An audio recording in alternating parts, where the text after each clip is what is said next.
Hello everyone, welcome to UPPCS at home. हर हर महादेव। तो आज हम लोग स्टार्ट कर रहे हैं इंडियन पॉलिटी। इससे पहले हमने ancient history, medieval history, UP GK और इन्वायरमेंट एंड इकोलॉजी, ये सारे हमने प्रीवियस ईयर क्वेश्चंस जो इलाहाबाद हाई कोर्ट के थे वो हमने देखे थे। एंड आज हम इंडियन पॉलिटी स्टार्ट कर रहे हैं। तो चलिए स्टार्ट करते हैं। सबसे पहले है constitutional development and India after independence. पहला क्वेश्चन है, who is the father of Indian constitution? तो doctor B R Ambedkar, very easy. He is also known as the father of Indian constitution. साथ में ये पहले लॉ मिनिस्टर भी थे, drafting committee के चेयरमैन भी थे डॉक्टर बी आर अम्बेडकर, और इन्होंने ही कॉन्स्टिट्यूशन पूरा तैयार किया था। नेक्स्ट है, इंडियन पॉलिटी में सबसे ज्यादा सुप्रीम क्या है? सुप्रीम कोर्ट, कॉन्स्टिट्यूशन, पार्लियामेंट या फिर प्रेसिडेंट? तो इंडियन पॉलिटी में देखा जाए सबसे ज्यादा जो सुप्रीम है वो है कॉन्स्टिट्यूशन, क्योंकि चाहे यूनियन की पावर्स हो, स्टेट की पावर्स हो, ये सब कॉन्स्टिट्यूशन में है। साथ में जो इंडिविजुअल के राइट्स हैं, फंडामेंटल ड्यूटीज हैं, प्रेम्बल है, सब कुछ कॉन्स्टिट्यूशन में है। इसलिए जब भी कोई राइट वॉयलेट होता है तो रिट वगैरह जो इशू की जाती हैं वो आर्टिकल 32, आर्टिकल 226 के अंडर में की जाती है। तो ये सब चीजें कहाँ पर अवेलेबल हैं? ये सारी चीजें कॉन्स्टिट्यूशन में है। इसलिए सबसे ज्यादा जो सुप्रीम है वो है कॉन्स्टिट्यूशन। फिर नेक्स्ट है, who made the following statement about the Indian constitution? Indian constitution strikes a good balance between extreme rigidity and too much flexibility. कहने का मतलब ये है कि इंडियन कॉन्स्टिट्यूशन ना तो बहुत ज्यादा रिजिड है, ना ही बहुत ज्यादा फ्लेक्सिबल है। मतलब एक गुड बैलेंस है उन दोनों के बीच में, ठीक है। तो ये किसने स्टेटमेंट दिया था? ये दिया था केसी वेयर ने, ठीक है। तो मैं सारे ऑप्शंस नहीं पढ़ रही हूँ, मतलब जल्दी हो जाए इसलिए मैं डायरेक्ट आंसर बता रही हूँ। Who among the following was the first finance minister of independent India? तो अगर इंडिपेंडेंट इंडिया की पूछी जाए, मतलब इंटरिम गवर्नमेंट के बारे में बात नहीं हो रही, इंडिपेंडेंट इंडिया के बारे में बात हो रही है, तो फर्स्ट जो फाइनेंस मिनिस्टर थे वो थे आर के शनमुखम चेट्टी, ठीक है। लेकिन इंटरिम गवर्नमेंट के बारे में अगर बात हो रही होती तो लियाकत अली खान, वो आपको पता है, इंटरिम गवर्नमेंट की बात होगी तो उन्हीं का ही नाम आएगा। फिर नेक्स्ट है, which of the following events did not take place in 1948? तो इनमें से क्या 1948 में नहीं हुआ था? तो महात्मा गांधी का जो एसेसिनेशन था वो हुआ था 1948 में। देन कॉन्स्टिट्यूशन जो अडॉप्ट किया गया था वो 26 नवंबर 1949 को हुआ था। Then Rajagopalachari became first independent governor general. तो ये भी फर्स्ट इंडिया गवर्नर जनरल, तो ये बने थे 1948 में। और India one London Olympic hockey gold, तो ये 1948 में। तो इसमें यही पूछा है कि 1948 में कौन सा नहीं हुआ था, तो वो है कॉन्स्टिट्यूशन को जो अडॉप्ट किया गया था वो 1949 में किया गया था। भारतीय संविधान की स्वीकृति जो है 1949 में की गई थी, और डेट आपको याद रखनी है 26 नवंबर 1949। नेक्स्ट है, who was India's first law minister after independence? तो पहले लॉ मिनिस्टर कौन थे? तो ये तो वेरी इजी, आपको पता ही है कि जो पहले लॉ मिनिस्टर थे वो डॉक्टर बी आर अम्बेडकर थे, ठीक है। फिर इसके बाद जवाहरलाल नेहरू जो थे वो प्रधानमंत्री, सरदार वल्लभ भाई पटेल, इनके पास में होम इंफॉर्मेशन एंड ब्रॉडकास्टिंग ये सब था। फिर इसके बाद डॉक्टर राजेंद्र प्रसाद, ये फूड एंड एग्रीकल्चर से संबंधित थे, खाद्य एवं कृषि से। अबुल कलाम आजाद, ये एक्चुअल में सी राजगोपालाचारी जो थे वो शिक्षा से रिलेटेड थे। देन इसके बाद में श्यामा प्रसाद मुखर्जी, ये कुछ गलत भी दे दिए हैं इसमें, एक्चुअल में जो रियल में है वो मैं बताती हूँ। अ, देखो, जवाहरलाल नेहरू जो थे वो vice president of the executive council, external affairs and commonwealth relation. Vallabh Bhai Patel, home information and broadcasting. Baldev Singh, defence से रिलेटेड थे। डॉक्टर जॉन मथाई, ये इंडस्ट्री एंड सप्लाई से रिलेटेड थे। सी राजगोपालाचारी जो थे वो एजुकेशन से संबंधित थे। C H Bhabha, works, mines and power से। Rajendra Prasad, food and agriculture से संबंधित थे। अशरफ अली और रेलवे से। जगजीवन राम, लेबर से। लियाकत अली खान, फाइनेंस से। टीटी चुंद्रीगर, कॉमर्स से। अब्दुर राम निस्तार, कॉमर्स कम्युनिकेशन से। गजनफर अली खान, हेल्थ से। एंड जोगेंद्र नाथ मंडल, ये लॉ मिनिस्टर थे, ठीक है। तो ये सारे आपको अच्छे से याद रखने हैं। फिर नेक्स्ट है, who was the only lady minister in the first council of minister after the independence? तो कौन अकेली लेडी मिनिस्टर थी? वो थी राजकुमारी अमृत कौर, इनका नाम याद रखना है आपको। Only lady minister in the first council of minister after independence. फिर नेक्स्ट है, who was the first home minister of independent India. तो पहले होम मिनिस्टर कौन थे, ये तो अभी हमने देखा था, home information and broadcasting minister थे। तो होम मिनिस्टर कौन थे, सरदार वल्लभ भाई पटेल। ठीक है, इसमें सारे वही दिए हैं, जवाहरलाल नेहरू प्रधानमंत्री, Maulana Abul Kalam Azad, doctor Rajendra Prasad, John Mathai, Sardar Baldev Singh and doctor B R Ambedkar. ठीक है, फिर नेक्स्ट है, which one of the following was not a part of objective resolution moved by Jawaharlal Nehru in 1946। All people of India shall be provided equality before law. India is an independent sovereign republic. No safeguards will be provided to the minorities and other backward classes. All powers and authority of independent India shall flow from the people. तो इसमें जो ये second वाला है, ये जो third वाला है, no safeguard will be provided to the minorities and other backward classes, ये गलत है। बिकॉज सेफ गार्ड्स प्रोवाइड किए गए थे इसके अंदर में, ऑब्जेक्टिव रिजोल्यूशन के अंडर में, किनको, माइनॉरिटीज को और बैकवर्ड क्लासेस को। ठीक है, बाकी स्टेटमेंट सही है। All people of India shall be provided equality, India is an independent sovereign public and all powers and authority of independent India shall flow from the people, ये सारे सही हैं। फिर नेक्स्ट है, on which day was Indian constitution assembly, Indian constitution adopted and passed by the constituent assembly. तो ये 26 नवंबर 1949 को ये कॉन्स्टिट्यूशन अडॉप्ट किया गया था, और ये अभी हमने पहले भी देखा था। नेक्स्ट है, the first president of constituent assembly of India was, तो जो सच्चिदानंद सिन्हा थे, ये टेम्परेरी बेसिस पे थे पहले प्रेसिडेंट कॉन्स्टिट्यूएंट असेंबली के, और अगर परमानेंट पूछे तो डॉक्टर राजेंद्र प्रसाद थे। ये आपको डेट याद रखनी है। पहली जो मीटिंग हुई थी कॉन्स्टिट्यूएंट असेंबली की, वो 9 दिसंबर 1946 को हुई थी, और फिर उसके बाद में 11 दिसंबर 1946 को उसके बाद में हुई थी। तो जो पहली वाली जो थी उसमें सच्चिदानंद सिन्हा थे, और जो दूसरी हुई थी उसमें डॉक्टर राजेंद्र प्रसाद थे। फिर इसके बाद है next, who among the following was constitutional adviser to the constituent assembly. तो कॉन्स्टिट्यूशनल एडवाइजर कौन थे, यानी कि संविधान सभा के संवैधानिक सलाहकार कौन थे, तो वो थे बी एन राव, संवैधानिक सलाहकार, constitutional adviser B N Rau थे।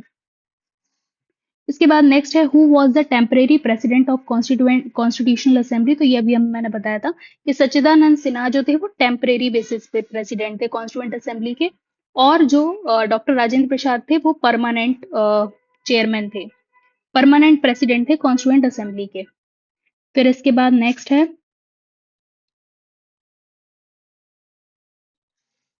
विच portfolio was held by doctor Rajendra Prasad in the interim government formed in the year 1946। तो ये इनके पास में फूड एंड एग्रीकल्चर का जो पोर्टफोलियो था, और इसी तरीके से डिफेंस मिनिस्टर बलदेव सिंह थे, शिक्षा सी राजगोपालाचारी, ठीक है, राष्ट्रमंडल संबंध एवं विदेश मामले से रिलेटेड जवाहरलाल नेहरू थे। ठीक है, ये सारे इंपॉर्टेंट है, आपको इंटरिम गवर्नमेंट के जितने भी मिनिस्टर्स थे उनको भी याद रखना है, और साथ में जो कमिटीज थी इंपॉर्टेंट कॉन्स्टिट्यूएंट असेंबली से रिलेटेड वो भी याद रखनी है। When was Indian constituent assembly established, तो किस टाइम पे ये इस्टेब्लिश हुई थी। तो एक्चुअल में इसमें जो डेट है वो सही दी नहीं गई है, बस इसमें यहाँ पे मीटिंग बता दी है। 9 दिसंबर 1946 को पहली मीटिंग हुई थी, 11 दिसंबर 1946 को दूसरी मीटिंग हुई थी। तो संविधान सभा का गठन 6 दिसंबर 1946 को हुआ था, ठीक है, जो कि इसमें दी नहीं गई थी डेट।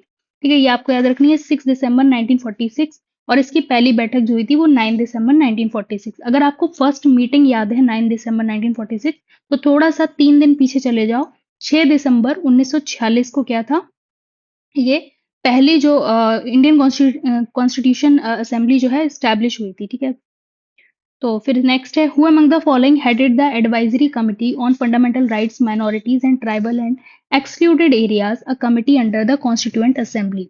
तो ये वल्लभ भाई पटेल, सरदार वल्लभ भाई पटेल के पास में ये पोर्टफोलियो था, किसका, fundamental rights minorities and tribal and excluded areas.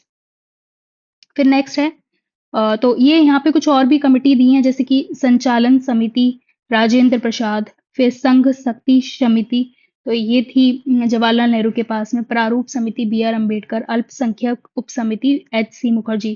तो इनको एक बार मैं डिस्कस कर लेती हूँ। जैसे कि यूनियन पावर कमिटी है वो पंडित जवाहरलाल नेहरू से रिलेटेड है। Union constitution committee, states committee, ये सब पंडित जवाहरलाल नेहरू के अंडर में है। देन प्रोविंशियल कॉन्स्टिट्यूशन कमिटी, ये Sardar Vallabh Bhai Patel. Drafting committee B R Ambedkar. Advisory committee Sardar Vallabh Bhai Patel. Fundamental rights committee भी ये इन्हीं के पास में थी, J B Kripalani. Then minority sub committee H C Mukherjee. North east frontier tribal areas and Assam excluded and partially excluded area sub committee. तो इस तरीके से आपको सारे याद रखने हैं। Rules and procedure committee doctor Rajendra Prasad. Steering committee doctor Rajendra Prasad. तो ये आप देख सकते हैं। इसके अलावा और भी हैं, जैसे कि माइनर कमिटीज भी कुछ थी, तो ये आप देख सकते हैं। ठीक है, फिर आ जाते हैं हम लोग। The first session of the constituent assembly was held on, तो ये हमने अभी देखा था 9 दिसंबर 1946 को पहला सेशन हुआ था कॉन्स्टिट्यूएंट असेंबली का। देन जो दूसरा सेशन था वो 11 दिसंबर 1946 को हुआ था। जो पहला वाला सेशन था उसमें सच्चिदानंद सिन्हा जो थे वो प्रेसिडेंट थे कॉन्स्टिट्यूएंट असेंबली के, और जो दूसरा सेशन हुआ था उसमें डॉक्टर राजेंद्र प्रसाद प्रेसिडेंट थे। नेक्स्ट है, who was not the member of constituent assembly, कौन मेंबर नहीं था।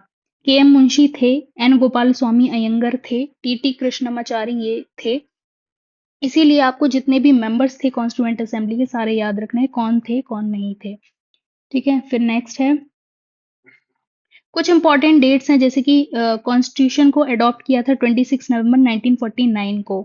ठीक है, 24 जनवरी 1950 को अंतिम रूप से अपने हस्ताक्षर किए थे, 24 जनवरी 1950 को। और इसमें टोटल महिलाएं जो थी उनकी संख्या भी कभी कभी पूछ ली जाती है, तो 15 महिलाएं थी। और अंतिम रूप से हस्ताक्षर जो किए थे सदस्यों ने वो 24 जनवरी 1950 को किए थे। ये सारी डेट्स बहुत इंपॉर्टेंट है। फिर who was selected as the permanent chairman of the constituent assembly, तो मैं पहले ही बता चुकी हूँ कि जो सेकेंड मीटिंग हुई थी 11 दिसंबर 1946 को, उसमें डॉक्टर राजेंद्र प्रसाद जो थे वो परमानेंट मेंबर बने थे कॉन्स्टिट्यूएंट असेंबली के। ठीक है, तो ये आपको याद रखना है। फिर नेक्स्ट देख लेते हैं, और ये डेट भी अच्छे से याद रखनी है कि 9 दिसंबर 1946 को पहली मीटिंग हुई थी और 11 दिसंबर 1946 को दूसरी मीटिंग हुई थी। Elections for the formation of Indian constituent assembly were done as per the recommendations of, तो ये कैबिनेट मिशन प्लान की रिकमेंडेशन पे जो है इलेक्शन हुए थे for the formation of Indian constituent assembly. ठीक है, कैबिनेट मिशन प्लान ये अच्छे से याद रखना है। कैबिनेट मिशन प्लान कब आया था, 1946 में आया था। इसमें जो मेंबर्स थे वो थे Stafford Cripps, Lord Pethick Lawrence and A B Alexander. ये तीनों आपको नाम अच्छे से याद रखने हैं, कभी कभी पूछ लिया जाता है इनमें से कौन जो थे वो कैबिनेट मिशन प्लान के मेंबर थे। When was the first session of constituent assembly held, तो पहला सेशन हुआ था 9 दिसंबर 1946 को। मैं कई बार बता चुकी हूँ ये। और फिर नेक्स्ट देख लेते हैं, द कॉन्स्टिट्यूएंट असेंबली टुक, कितना टाइम लगा था to finalise the constitution. Constitution assembly को कितना टाइम लगा था, कॉन्स्टिट्यूशन को बनाने में कितना समय लगा था, तो 2 ईयर्स 11 मंथ्स 18 डेज। ये बिल्कुल आपको एकदम जवान पे रटा हुआ होना चाहिए। फिर इसके बाद नेक्स्ट देख लेते हैं, और 26 जनवरी 1950 को पूर्ण रूप से लागू किया गया। मतलब कॉन्स्टिट्यूशन केम इनटू फोर्स, अगर इस टाइप से पूछा, 26 जनवरी 1950, ये डेट आपको याद रखनी है, 26 जनवरी 1950।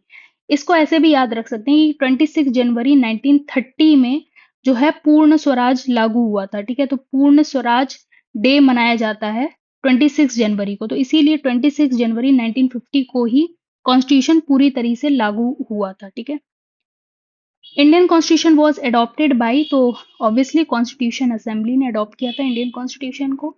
ठीक है, 26 नवंबर 1949 को कॉन्स्टिट्यूशन अडॉप्ट किया गया था। 26 जनवरी 1950 को संविधान पूरी तरीके से जो है लागू हुआ था, संपूर्ण देश में प्रबद्ध किया गया था। ठीक है, और इसको कितना समय लगा था कॉन्स्टिट्यूशन को बनने में, 2 वर्ष 11 माह और 18 दिन लगे थे। और 6 दिसंबर 1946 को संविधान सभा का गठन हुआ था। ये सारी डेट्स आपको अच्छे से याद रखनी है। 9 दिसंबर 1946 को पहली मीटिंग हुई थी, उसके जो प्रेसिडेंट थे वो डॉक्टर सच्चिदानंद सिन्हा थे। और जो 11 दिसंबर 1946 को दूसरी मीटिंग हुई थी, उसके doctor Rajendra Prasad permanent president के रूप में उभरे थे। Who presided as speaker at inaugural session of the constituent assembly 1946, तो again doctor Sachchidananda Sinha speaker at inaugural session of Constituent Assembly in 1946. On September 1949, the Indian Constituent Assembly gave Hindi the status of which language of the Indian Union? तो इसको राजभाषा के रूप में इसको नामित किया गया था। ठीक है, राजभाषा, ये आपको याद रखना है। हिंदी को भारत संघ की राजभाषा का दर्जा दिया गया था। आर्टिकल भी याद रखना है, आर्टिकल जो है इसमें 343 सब क्लॉज 1, ये आपको याद रखना है। फिर who was the chairman of the credentials committee of constituent assembly of India? तो इसमें ये सारे हैं, जैसे कि ये तो अल्लाडी कृष्ण स्वामी अय्यर थे जो चेयरमैन थे credentials committee of constituent assembly of India, इनका नाम याद रखना है, अल्लाडी कृष्ण स्वामी अय्यर। इसके साथ में के एम मुंशी जो थे वो कार्य संचालन समिति से रिलेटेड थे। बी पट्टाभी सीतारमैया सदन समिति से। एच सी मुखर्जी अल्पसंख्यकों के उप समिति। अल्लाडी कृष्ण स्वामी अय्यर प्रत्यय पत्र समिति। ठीक है, तो इस तरीके से मैंने एक टेबल भी आपको बताई थी, वो ये रही। माइनॉरिटी सब कमिटी के यहाँ पे कौन दिए हैं? H C Mukherjee. ठीक है, तो ये हमने अभी देखे थे। तो चलिए इसके बाद में जो और टॉपिक हैं उनको मैं नेक्स्ट लेक्चर में कवर करूंगी। एंड अगर आपको ये लेक्चर अच्छा लगा हो तो लाइक करिएगा और कमेंट करिएगा, कमेंट करके बताइएगा, तो ही मैं आगे पॉलिटी को कंटिन्यू करूंगी। वरना क्या मतलब है, जब आप लोग लेक्चर्स नहीं देख रहे हो तो मेरा लेक्चर बनाने का कोई मतलब नहीं है ना। तो चलिए मिलते हैं नेक्स्ट लेक्चर में। चलिए, थैंक यू।